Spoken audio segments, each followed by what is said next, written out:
নমস্কাৰ আপোনালোক সকলোকে পুনৰবাৰ টিকে মাইণ্ডৰ অন্য এটা ৰাতিপুৱাৰ ধামাকাদাৰ খবৰলৈ স্বাগতম জনাইছোঁ। অন্য দিনৰ দৰে আজিও আপোনালোকৰ বাবে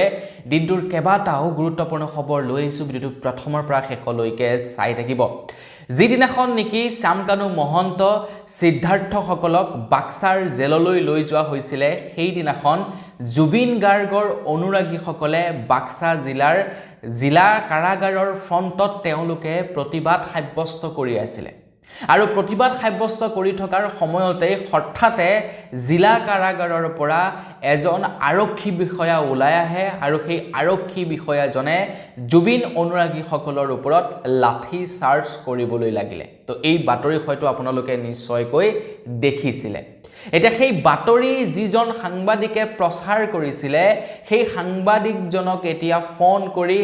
মৃত্যুৰ ভাবুকি দিছে। যিজন নেকি আৰক্ষী বিষয়াই লাঠি চাৰ্জ কৰিছিলে, সেই লাঠি চাৰ্জ কৰা বিষয়াজনৰ নাম হৈছিলে গীতাৰ্থ দেৱশৰ্মা। তেখেতৰ দেউতাকৰ নাম হৈছে প্ৰাক্তন IAS বিষয়া তথা NRCৰ প্ৰাক্তন সমন্বয়ক। তেখেতৰ নামটো হৈ গ'ল হিতেশ দেৱশৰ্মা। তো হিতেশ দেৱশৰ্মাই নিজৰ পুত্ৰৰ এনে বাতৰি প্ৰচাৰ হোৱা দেখি যোৱাকালি NK টিভিৰ এজন সাংবাদিকক ফোন কৰি মৃত্যুৰ ভাবুকি দিছে যে তোমাৰ ল'ৰা ছোৱালী আছে, তুমি আছা, তোমাৰ মানুহজনী আছে, ধৰি লোৱা তোমালোক গৈ আছা আৰু তোমালোক যদি এটা এক্সিডেণ্টত মৃত্যু হৈ যোৱা বা তোমালোকক যদি এখন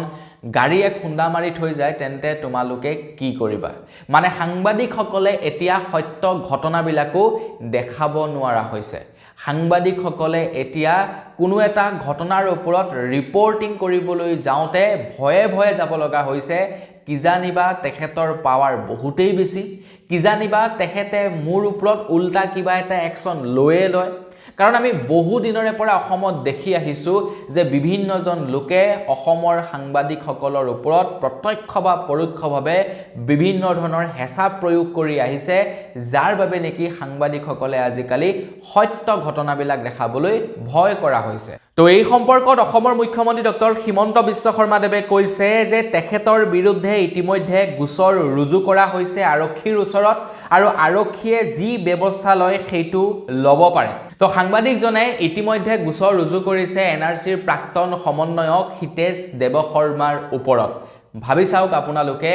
যে নিজৰ পাৱাৰ আছে বুলিয়েই পাৱাৰৰ কেনেকৈ মিছ ইউজ কৰিছে। সিদিনাখন বিহাৰৰ এটা ঘটনা মই আপোনালোকক জনাইছিলোঁ। বিহাৰত এজন যুৱকে বাইক চলাই গৈ আছিলে আৰু তেনে অৱস্থাতে এজন পুলিচে ধৰি অপব্যৱহাৰ কৰে, আৰু যেতিয়া নেকি সেই ভিডিঅ'টো ৰেকৰ্ড কৰি ভাইৰেল কৰে ফেচবুকত, তেতিয়া সেই যুৱকজনক ভাবুকি দিছে যে তোক জেলত ভৰাই থ'ম, ভিডিঅ'টো ডিলিট কৰ, নহ'লে তোৰ কিন্তু অৱস্থা বেয়া হ'ব।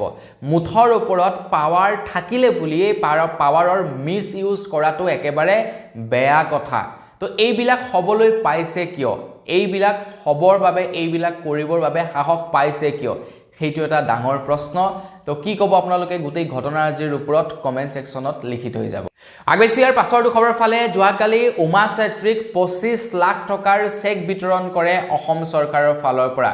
ওমেন্স ইণ্ডিয়া ক্ৰিকেট টীমত বিশ্বকাপ জয়ী হৈ আহিছিলে উমা চেত্ৰীয়ে, আৰু উমা চেত্ৰীক অসম চৰকাৰৰ হৈ নন্দিতা গাৰ্লুচাই 25 লাখ টকাৰ চেক বিতৰণ কৰে, বা এক প্ৰকাৰ সন্মান যাচে উমা চেত্ৰীক। উমা চেত্ৰীয়ে ক্ৰিকেট খেল খেলি বা ভাৰতৰ বিশ্বকাপৰ জয়ী হৈ অহাৰ বাবে অসম চৰকাৰৰ ফালৰ পৰা এয়া এক সন্মান জনাইছে। আগবাঢ়িছোঁ ইয়াৰ পাছৰ খবৰ ফালে। ইয়াৰ পাছৰ খবৰটো ওলাইছে ৱেষ্ট বেংগলৰ পৰা। তৃণমূল কংগ্ৰেছৰ ফালৰ পৰা এটা অভিযোগ উত্থাপিত কৰিছে বিজেপি পাৰ্টিৰ ওপৰত যে ৱেষ্ট বেংগলত আহি আছে বিধানসভা নিৰ্বাচন। তো বিধানসভা নিৰ্বাচনৰ পূৰ্বে প্ৰায় 1 কোটিতকৈও অধিক লোকৰ নাম কৰ্তন কৰিছে ৱেষ্ট বেংগলৰ পৰা।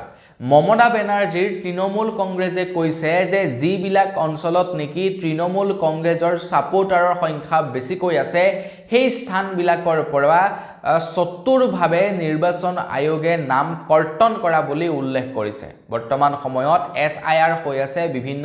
ৰাজ্যসমূহত আমাৰ অসমতো হ'ব SR তো সেই SIRৰ জৰিয়তে 1 কোটি লোকক ভোটাৰ তালিকাৰ পৰা নাম কৰ্তন কৰাৰ অভিযোগ উত্থাপিত কৰিছে মমতা বেনাৰ্জীয়ে কৈছে যে বিহাৰতো তেনেকুৱা ধৰণৰ কৰিছিলে হাৰিয়ানাতো তেনেকুৱা ধৰণৰ কৰিছিলে আৰু তাৰ পাছত এতিয়া ৱেষ্ট বেংগলত কৰিছে নিৰ্বাচন আয়োগে আৰু প্ৰকৃততে যদি তেনেকুৱা হয় তেনেহলে তৃণমূল কংগ্ৰেছে ৰাজপথলৈ ওলাই আহি প্ৰতিবাদ সাব্যস্ত কৰিব বুলি জনাইছে আৰু কিছুমান এনেকুৱা মানুহৰ নামো কৰ্তন কৰি দিয়া হৈছিলে হাৰিয়ানাত যিবিলাক মানুহ জীৱিত আছে তাৰ পাছতো তেওঁলোকক মৃত বুলি ভোটাৰ কাৰ্ডৰ পৰা নাম কৰ্তন কৰি দিছিলে আৰু তেওঁলোকে লাষ্টত গৈ উপায় নাপায় বিৰোধী দলপতি ৰাহুল গান্ধীক লগ কৰিব লগা হৈছিলে গতিকে সেইবিলাক কৰাটো একেবাৰে অশুভনীয় আগবাইছো ইয়াৰ পাছৰ খবৰ ফালে ইয়াৰ পাছৰ খবৰটো ওলাইছে কাকপথাৰৰ পৰা কাকপথাৰৰ বৰডিৰাকত যোৱাকালি এটা পথ দুৰ্ঘটনা হয় য'ত নেকি 3 জন লোকৰ থিতাতে মৃত্যু হয় বুলি খবৰ ওলাই পৰিছে খবৰ লোৱা অনুসৰি কাকপথাৰৰ বৰডিৰাকত ভয়ংকৰ পথ দুৰ্ঘটনা মটৰ চাইকেল আৰু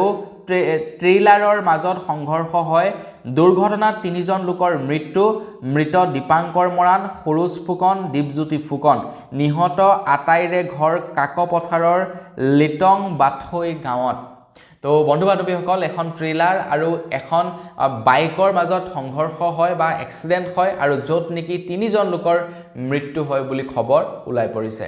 আগবাইছো ইয়াৰ পাছৰ খবৰ ফালে শিৱসাগৰৰ এজন ব্যক্তিয়ে মুদ্ৰা সংগ্ৰহ কৰে মানে পুৰণি মুদ্ৰাবিলাক সংগ্ৰহ কৰি ৰাখে যিবিলাক মুদ্ৰা নেকি বিলুপ্ত প্ৰায় হৈছে যাতে অনাগত প্ৰজন্মই সেই মুদ্ৰাবিলাক চাব পাৰে তাৰ কাৰণে কিছু লোকে এনেকুৱা ধৰণৰ শখবিলাক কৰে বা এনেকুৱা ধৰণৰ সংৰক্ষণবিলাক কৰি ৰাখে যেনেকৈ নেকি আমাৰ অসমত এজন যুৱকে জুবিনদাৰ ৩৬,০০০ গানেই সংৰক্ষণ কৰি ৰাখিছিলে তেনেকুৱাকৈ বহু মানুহৰ সংৰক্ষণ কৰাৰ ভাল তেওঁলোকৰ অভ্যাস আছে এটা খবৰ ওলাই পৰিছে শিৱসাগৰৰ সেই ব্যক্তিজনে জুবিনদাৰ মৃত্যু তাৰিখ আৰু জন্ম তাৰিখ থকা 20 টকীয়া দুখন পইচা তেখেতে সংগ্ৰহ কৰি ৰাখিছে বুলি খবৰ ওলাই পৰিছে এখন পইচাত তেখেত জুবিনদাৰ জন্ম তাৰিখটো সংলগ্ন আছে 18/11/72 চন আৰু এটা পইচা ওলাইছে যিটোত নেকি তেখেতৰ মৃত্যু তাৰিখ সন্নিবিষ্ট আছে সেইটো হৈছে 19/9/2025 মানে তেখেতে এই বস্তু কেইটা সংৰক্ষণ কৰিছে এনেকুৱা নহয় যে আপোনাৰ যিটো নেকি ডেট অফ বাৰ্থ আপোনাৰ ডেট অফ বাৰ্থ থকা পইচাও আপোনালোকে বিচাৰি পাব ওলাই যাব 10 টকীয়া 20 টকীয়া মানে ওলাব মুঠতে 50 টকীয়া 500 টকীয়া 1000 2000 টকীয়া এনেকুৱা ওলাই যাব কিন্তু কথাটো হৈ গ'ল সংৰক্ষণ কৰি ৰখাটো ডাঙৰ কথা এই পইচা কেইটা বিচাৰি সংৰক্ষণ কৰাটো বিৰাটেই মানে এটা ডাঙৰ কথা কাৰণ এটা চ্যালেঞ্জিং কাম ন ইমান পইচা আছে আৰু পইচা এনেকুৱা এটা বস্তু যেটো নেকি স্প্লিট হৈ মানে আপোনাৰ ইফালে হিফালে মানে গুটেখন ভ্ৰমি ফুৰে গতিকে তেনে অৱস্থাত দুয়োটা পইচা মানে তেখেতে সংৰক্ষণ কৰাটো বহুত এটা মানে ভাল প্ৰশংসনীয় কাম তেখেতে কৰিছে আমাৰ তৰফৰ পৰা তেখেতক ধন্যবাদ জনাইছো আগবাইছো ইয়াৰ পাছৰটো খবৰ ফালে বৰ্তমান সময়ত সৰুৰ পৰা ডাঙৰৰ মানুহলৈকে ডায়াবেটিছৰ সমস্যা আছে এবাৰ যদি আপোনাৰ দেহত ডায়াবেটিছ ধৰা পৰে ন আপোনালোকে ইনসুলিন লৈ হাইৰাণ হৈ যাব আপোনালোকৰ ডায়াবেটিছ নাযাব সুগাৰৰ প্ৰবলেমটো বৰ এটা লেটেৰা প্ৰবলেম যেটো এবাৰ মানুহৰ দেহত অহা মানে সেই বেমাৰটো যোৱাৰ নাম গোন্ধ নলয় এতিয়া জাৰ্মানীৰ এটা কোম্পানীয়ে এনেকুৱা ধৰণৰ এটা ঔষধ বা তেওঁলোকে এনেকুৱা এটা টেকনলজি উলিয়াইছে যিটোৰ জৰিয়তে পাৰ্মানেন্ট ডায়াবেটিছ নাইকিয়া কৰিব পাৰে পাৰ্মানেন্টলি ডায়াবেটিছ নাইকিয়া কৰিব পাৰে বুলি এটা কোম্পানীয়ে জনাইছে তেওঁলোকে কৈছে যে দেহত যিবিলাক মানে কোষৰ জৰিয়তে নেকি ডায়াবেটিক মানে সৃষ্টি হয় সেই কোষবিলাক তেওঁলোকে ৰিকভাৰ কৰিব পাৰিব বুলি জনাইছে মানে ডায়াবেটিছ বেমাৰটো তেওঁলোকে পাৰ্মানেন্ট সলিউশন উলিয়াই দিছে ডায়াবেটিছ বেমাৰটো পাৰ্মানেন্ট নাইকিয়া কৰিব পাৰিব মানুহৰ শৰীৰৰ পৰা এনে নৰমালি ডায়াবেটিক কন্ট্ৰোল কৰিবৰ কাৰণে হয়তো আমি মেডিচিন খাব লাগে নহতে ইনসুলিন ল'ব লাগে মানে পুৰা পাৰ্মানেন্ট সলিউশন নাই কিন্তু সেই কোম্পানীটোৱে কৈছে যে আমি পুৰা পাৰ্মানেন্ট সলিউশন উৰাই দিম মানে উলিয়াই দিম বিজ্ঞান প্ৰযুক্তিবিদ্যা কিমান নেক্সট লেভেললৈকে গৈছে ভাবকচোন আপোনালোকে ৰাছিয়াই কেন্সাৰৰ ভ্যাকচিন উলিয়াইছে এফালে জাৰ্মানীয়ে উলিয়াইছে মানে ডায়াবেটিছৰ পাৰ্মানেন্ট সলিউশন আগবাইছো ইয়াৰ পাছৰটো খবৰ ফালে আজিকালি মানুহে ভিউজৰ কাৰণে নকৰে কি এগৰাকী সোশ্যাল মিডিয়া ইনফ্লুয়েন্সাৰে ট্ৰেইনত এটা কেটলিত মেগী বনাই খাইছিলে আৰু সেই ভিডিঅ'টো তেখেতে শ্বেয়াৰ কৰিছে যে কেনেকৈ ট্ৰেইনত গৈ থকাৰ অৱস্থাত ইলেক্ট্ৰিক কেটলিত মেগী বনাই খাব পাৰি সেই ভিডিঅ' তেখেতে শ্বেয়াৰ কৰিছিলে সামাজিক মাধ্যমত আৰু তাৰ পাছতে এতিয়া সেই মহিলাগৰাকীৰ ওপৰত একশ্যন ল'ব বুলি খবৰ ওলাই পৰিছে কাৰণ ট্ৰেইনৰ কিছুমান ৰুল ৰেগুলেশ্যন আছে মানুহে সেই ৰুল ৰেগুলেশ্যনবিলাক মানে পালন নকৰে ভংগ কৰি থাকে কিন্তু যেতিয়া নেকি কোনো এগৰাকী ছ'চিয়েল মিডিয়া ইনফ্লুৱেঞ্চাৰে সেই ৰুল ৰেগুলেশ্যনবিলাক ভংগ কৰে তেতিয়া তেওঁলোকৰ ওপৰত ষ্ট্ৰিক্টলি একশ্যন এই কাৰণে লোৱা হয় কাৰণ তেখেতলোককে দেখি আৰু 10 জনে শিকিব আৰু সেই কামটো কৰিব ট্ৰেইনত ইলেক্ট্ৰিক কেটলি লগাই মেগী বনাই খোৱাটো একেবাৰে অনৈতিক কাম বা ট্ৰেইনত গেছৰ ষ্টভ জ্বলাই তাত কিবা বনাই খোৱাটো হেইটো ৰেল মন্ত্ৰালয়ৰ নিয়ম ভংগ কৰা হয় আৰু সেই মহিলাগৰাকীয়ে নিয়ম ভংগ কৰি পেলালে আৰু তাৰ পাছতে এতিয়া মহিলাগৰাকীৰ ওপৰত বোলে একশ্যন ল'ব আগবাইছো ইয়াৰ পাছৰ খবৰ ফাল আহি আছে ২৬ৰ বিধানসভা নিৰ্বাচন ২৬ৰ বিধানসভা নিৰ্বাচনৰ পূৰ্বে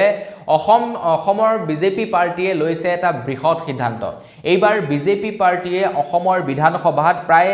১০৩টা সমষ্টিত প্ৰাৰ্থিত্ব প্ৰদান কৰিব বুলি জনাইছে আগতে তেওঁলোকে ইমান মানে বেছিকৈ প্ৰাৰ্থিত্ব প্ৰদান নকৰে আগতে তেওঁলোকে বেছিতকৈ বেছি ৯০টা সমষ্টিত প্ৰাৰ্থিত্ব প্ৰদান কৰে কিন্তু এইবাৰ ১০৩টা সমষ্টিত প্ৰাৰ্থিত্ব প্ৰদান কৰিব বুলি জনাইছে মন্ত্ৰী হিমন্ত বিশ্ব শৰ্মাদেৱে কৈছে যে আমাৰ অসমত এতিয়া ৰাজনৈতিকভাৱে বিজেপিৰ সম্প্ৰসাৰণ ভাল বা বিজেপিৰ জনপ্ৰিয়তা বেছি গতিকে আগতকৈ আমি এইবাৰ বেছিকৈ প্ৰাৰ্থী প্ৰদান কৰিম আৰু আমি বেছি আসন লৈ এইবাৰ নিৰ্বাচনত জয়ী হ'ম বুলি জনাইছে মুখ্যমন্ত্ৰী ডাঙৰীয়াই কৈছে যে বাকি কেইটা সিট তেওঁলোকৰ মিত্ৰজোঁটৰ কাৰণে এৰি দিয়া হ'ব আৰু ১০৩টা সমষ্টিত তেওঁলোকে প্ৰাৰ্থিত্ব প্ৰদান কৰিব আগবাইছো ইয়াৰ পাছৰটো খবৰ ফালে ইয়াৰ পাছৰ খবৰটো ওলাইছে জুবিনদাৰ হত্যাকাণ্ডৰ সৈতে জড়িত থকা শ্যামকানু মহন্তৰ ভাতৃ ননীগোপাল মহন্তৰ ওপৰত তো ননীগোপাল মহন্ত হৈছে গুৱাহাটী বিশ্ববিদ্যালয়ৰ উপাচাৰ্য খবৰ লোৱা অনুসৰি এতিয়া ননীগোপাল মহন্তৰ নামত বোলে প্ৰায় ৩টাকৈ কোম্পানী হেনো ৰেজিষ্টাৰ্ড আছে এজন গুৱাহাটী বিশ্ববিদ্যালয়ৰ উপাচাৰ্যৰ নামত ৩টাকৈ কোম্পানী ৰেজিষ্টাৰ্ড আছে আৰু তাৰ লগতে তেখেতৰ এটা অৰুণাচলী কোম্পানীও আছে অৰুণাচলতো তেখেতৰ এটা ৰেজিষ্টাৰ্ড কোম্পানী আছে যিটো কোম্পানী ৰেজিষ্টাৰ্ড কৰিবৰ সময়ত তেখেতে কিছুমান মানে ২ নম্বৰী কাম কৰাৰো অভিযোগ উত্থাপিত কৰিছে আৰু এই অভিযোগ উত্থাপিত কৰিছে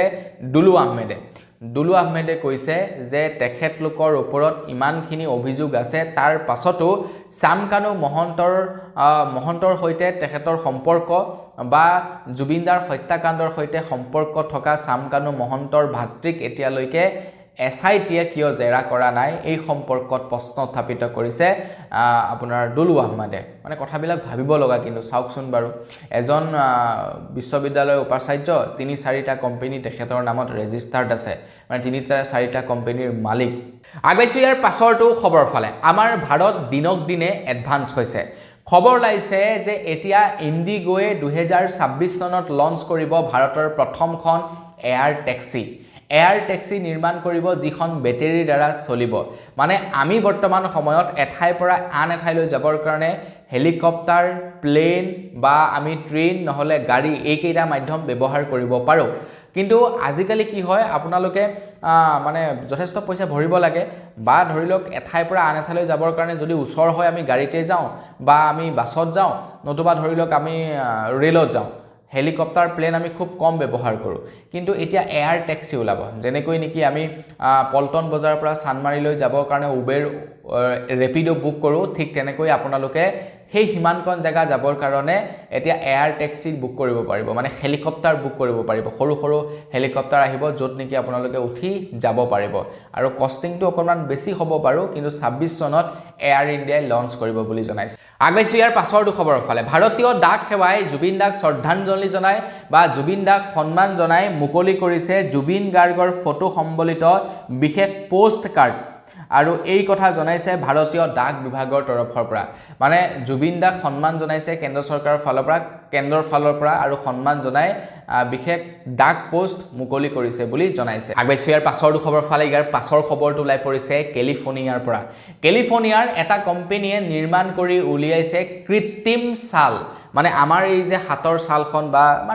মানে শৰীৰৰ যিখন নেকি ছাল এই ছালখন তেওঁলোকে কৃত্ৰিমভাৱে লেবত প্ৰস্তুত কৰি উলিয়াইছে একদম এজ ইট ইজ হিউমেন ছালৰ নিচিনা এটা ধৰি লওক কোনো এজন মানুহৰ যদি কিবা কাৰণত কিবা এটা এক্সিডেন্ট হয় আৰু তেখেতৰ যদি ছালখন বেয়া হৈ পৰে তেতিয়া প্লাষ্টিক সাৰ্জাৰী কৰিব লাগে আৰু প্লাষ্টিক সাৰ্জাৰী খুবেই কষ্টলি হয় শৰীৰৰ যিকোনো এটা অংগৰ পৰা মানে ছাল কাটি নি তেখেতৰ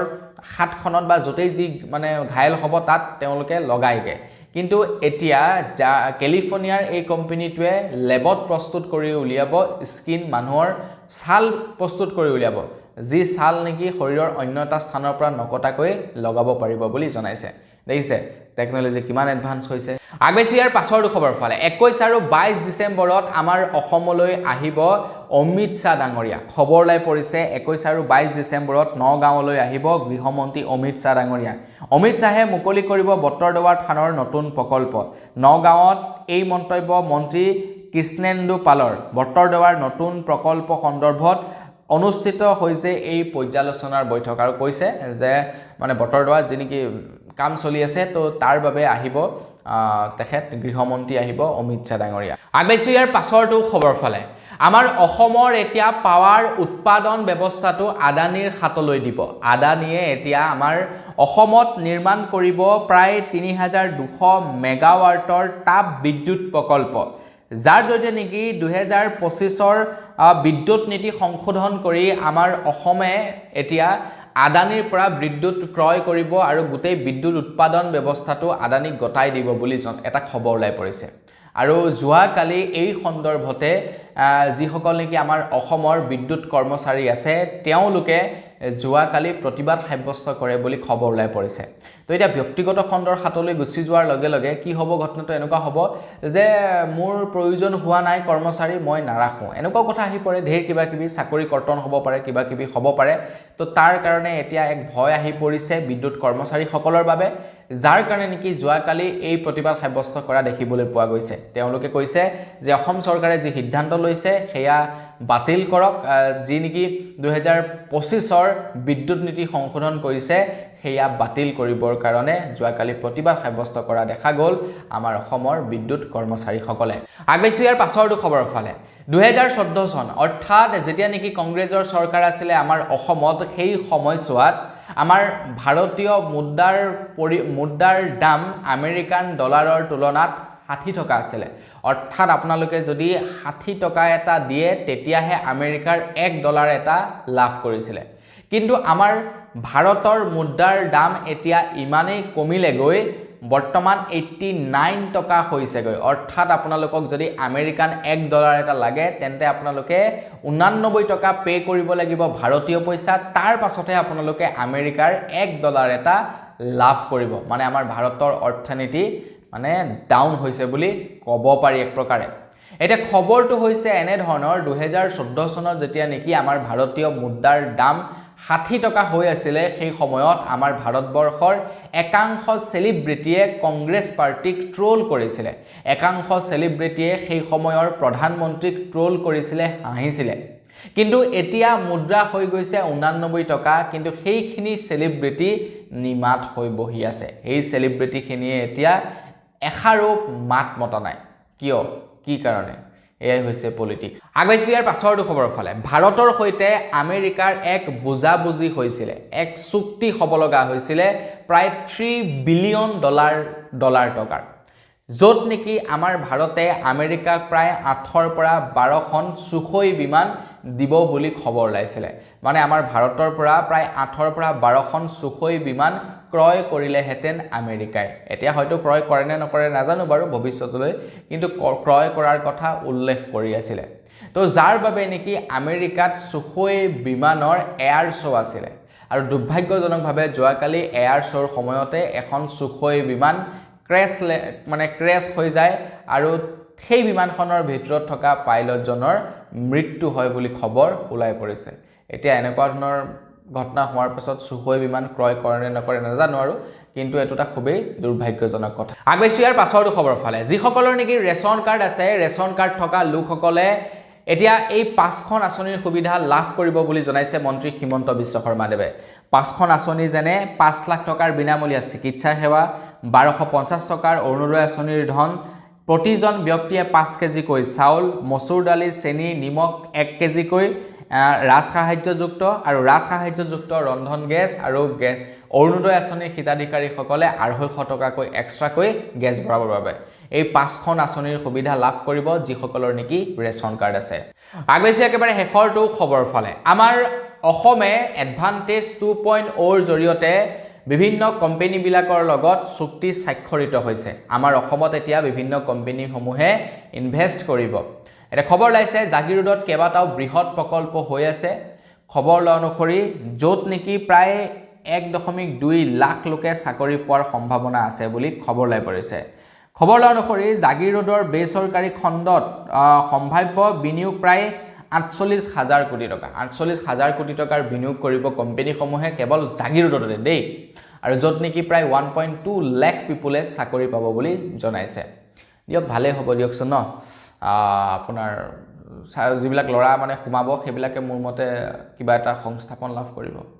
তো বন্ধু-বান্ধৱীসকল বস আজি ভিডিও জনাবলৈ খবৰ ইমান কেইটা আছিল খবৰ কেইটা জানি আপোনালোকে কেনে পালে কমেন্ট সেকশনত জনাব যদি ভাল লাগিলে লাইক এটা কৰি দিব